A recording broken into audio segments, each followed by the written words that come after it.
China Current is a weekly news talk show from China to the world. We cover viral news about China every week and also give you the newest updates on China's cutting-edge technologies. Let's get started.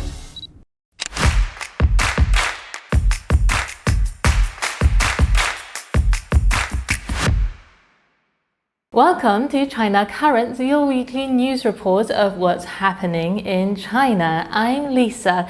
In this episode, China brings back the first soil sample from the back of the moon, and every country in the world can get a piece of it, except the United States.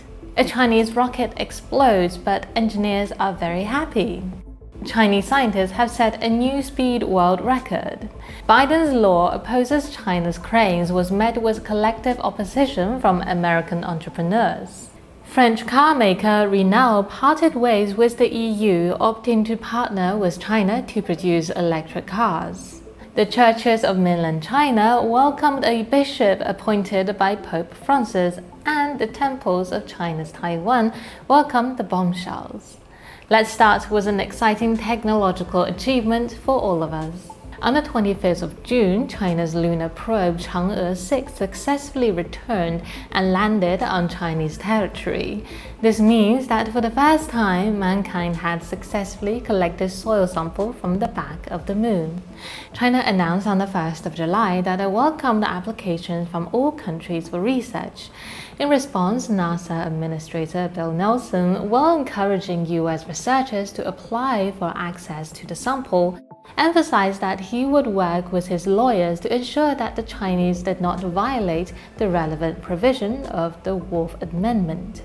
Bill's statement was very confusing to the Chinese scientists because it was a complete contradiction. The Wolf Amendment he referred to is a law that prevents any space exploration cooperation between the United States and China. Based on this law, which was enacted on the 16th of May 2011, the US imposes virtually all export controls on China-related satellites and rockets. On the same day that the Wolf Amendment was issued, the US space shuttle Endeavour flew its final mission. Despite the fact that many Chinese scientists were involved in the project, NASA cancelled the press passes it had promised Chinese journalists because of the amendment that has just came into effect less than 24 hours ago.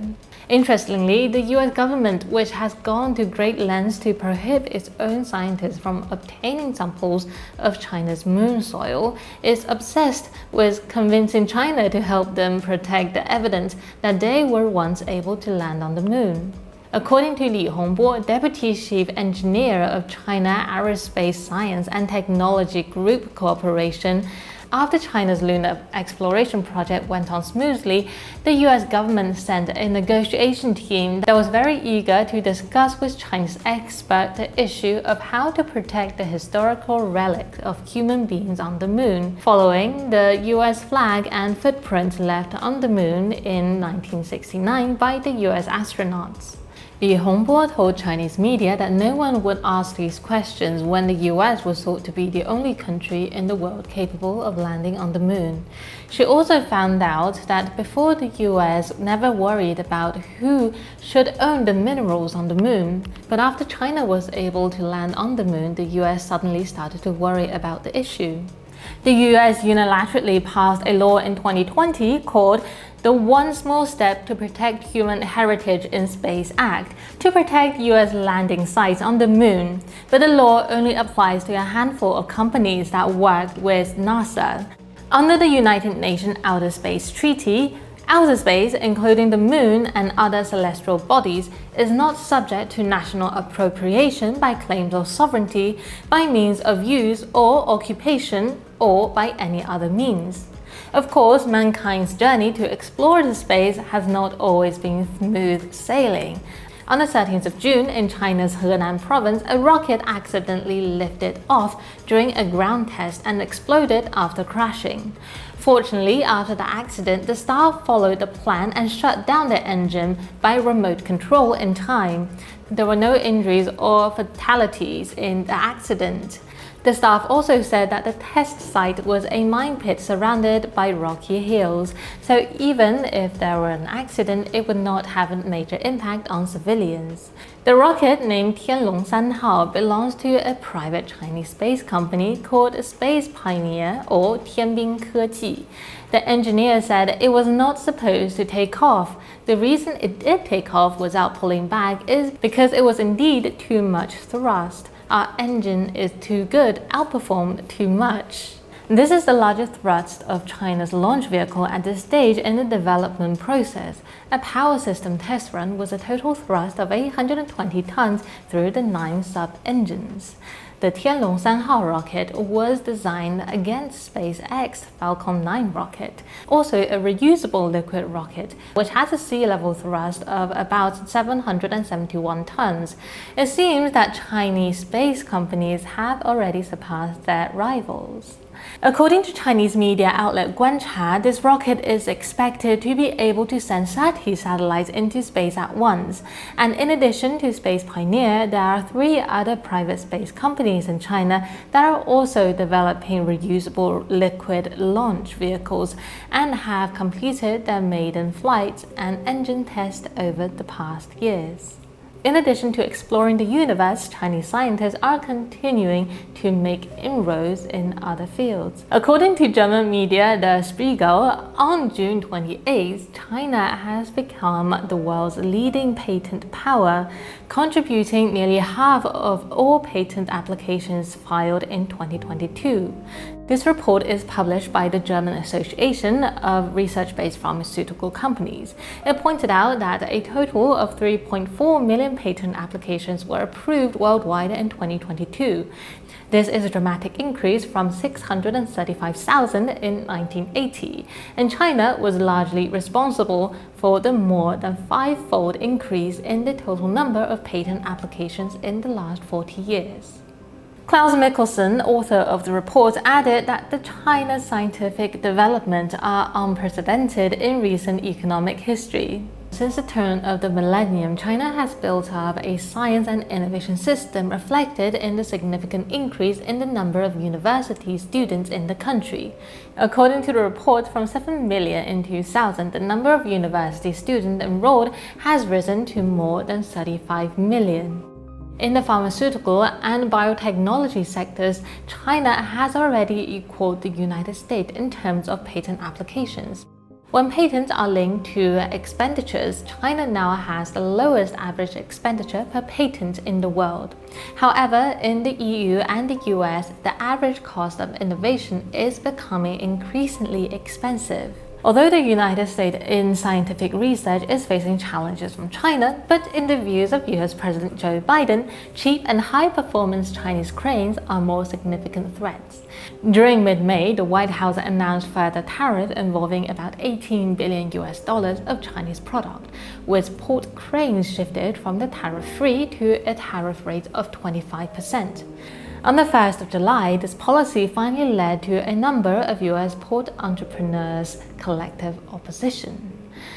American Association of Port Authority President Carrie Davis said the tariffs on Chinese cranes will only have a negative impact, which will seriously affect port efficiency and capacity, exacerbate supply chain tension, which will lead to an increase in consumer cost of living, and the US economy will be further weakened.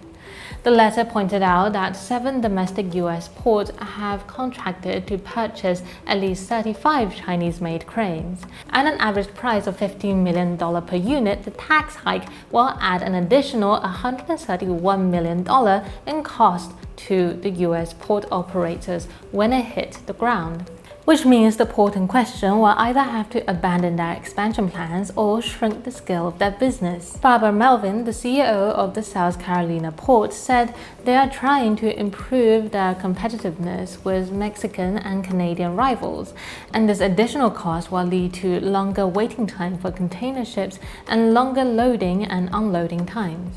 Although Biden believed that the US can produce its own new harbor cranes to replace Paul Anderson, the former Federal Maritime Commissioner, said the crane totally made in the United States is unlikely to be available soon, and many of the parts and components of the European manufacturers are also purchased from China and Russia. According to President Biden's firm attitude, these products will still be subject to the new tariff policy. With regards to the US government's tariff policy, Chinese Foreign Ministry spokesperson Mao Ning has pointed out that the generalization of the concept of national security, the abuse of state power, the unreasonable suppression of Chinese products and enterprises, and the instrumental and weaponization of economic and trade issues will only exacerbate the security risk of the global supply chain and detriment the US itself. Otherwise, the century-old French automobile company is clearly more efficient in its approach than the US port companies that are still suffering under Biden's wisdom. While the European Union has raised tariffs on Chinese electric cars, on the 2nd of July, Renault announced that it would partner with a Chinese company for mass production. Renault's Chinese partner is called Ningde Shidai, or CATL, one of China's largest EV battery producers and BYD's designated supplier. These batteries from the Chinese companies will eventually be installed in 590,000 French electric cars that will jam all the streets of the European nation.